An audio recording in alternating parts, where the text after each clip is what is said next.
Hello, students! Today, we are going to understand a very important topic, something we see all around us, from the vinegar in our kitchen to the aspirin in our medicine box. We are talking about the chemical reactions of carboxylic acids. So let's start with a simple question. You've all used vinegar at home, right? It has a sharp taste and it's very good for cleaning. But what about something like an alcohol? It doesn't have these properties. Have you ever thought, why is that? The answer to this is the key to understanding our whole chapter today. The answer is actually quite simple. It all comes down to the unique chemical reactivity of one specific part of the molecule, the carboxyl group, which we write as COOH. Okay, let's get into it.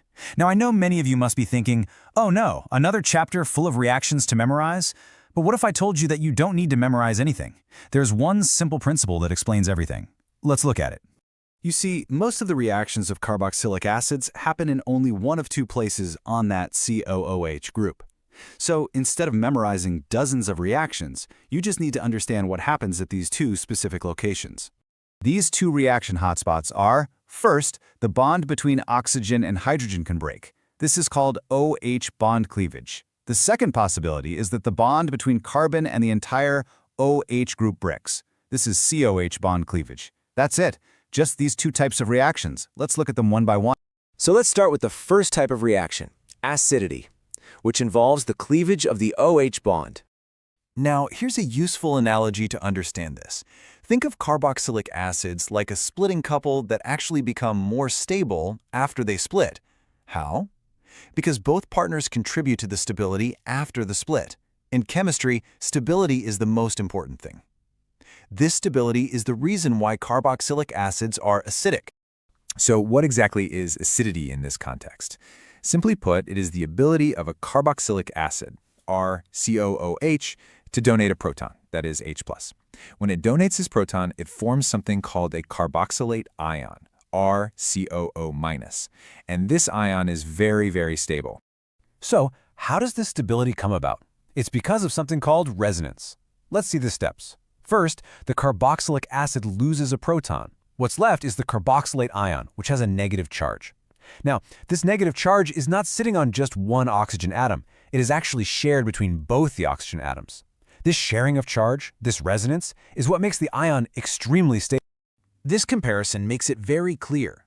Look at the carboxylate ion from our acid. It is stable because the negative charge is shared between two oxygens due to resonance.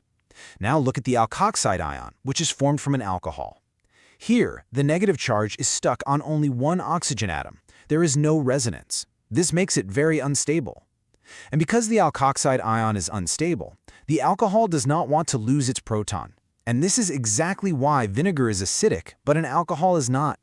Okay, so that was reaction type 1. Now let's move on to the second major reaction type, which involves the cleavage of the COH bond. This is a substitution reaction. In these kinds of reactions, the entire OH group acts as what we call a leaving group. It basically leaves, and it is replaced by another group. So one group goes out, another group comes in. Simple substitution. And this reaction is very important because it allows us to form a whole class of compounds called acid derivatives.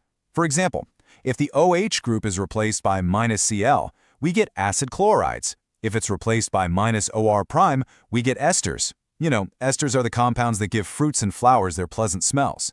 If OH is replaced by -NH2, we get amides. And if it reacts with another carboxylic acid, it forms an acid anhydride.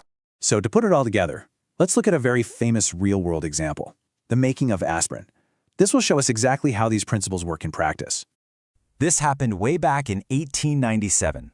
The synthesis of a stable form of aspirin was a huge breakthrough, and it's a medicine we still use today.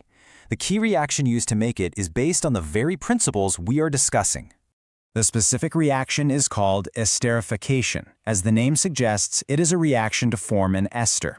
In this reaction, a carboxylic acid reacts with an alcohol, and the OH group of the acid is replaced. So, this is clearly a COH bond cleavage reaction, our reaction type 2. So how is aspirin made? We start with salicylic acid. Now, this molecule is interesting because it has both a carboxylic acid group and an alcohol group. We react this with acetic anhydride, which is a derivative of a carboxylic acid. The reaction happens, the OH group is replaced, and an ester is formed. The final product is acetyl salicylic acid, which we all know as aspirin. This is a perfect example of chemistry in action, making medicines for. So you see, to master the reactions of carboxylic acids, you don't need to memorize a long list. You just need to learn how to analyze the reaction. Here's a simple two-step checklist you can use. Step 1. Look at the other chemical in the reaction. Is it a base or a simple metal like sodium or potassium? If yes, then it is most likely an acidity reaction. That is, Site 1, the OH cleavage. Step 2. Look at the other chemical again. Can it replace the OH group? For example, is it an alcohol, or PCl5, or ammonia? If yes, then it is a substitution reaction. That is Site 2, the COH cleavage. So, can you see how by just looking for these two patterns, you can now predict how most carboxylic acids will react? That is the main idea. Just remember these two sites of reaction and one clear example like aspirin, and this whole topic will become very, very easy for you. Keep practicing and you will master it.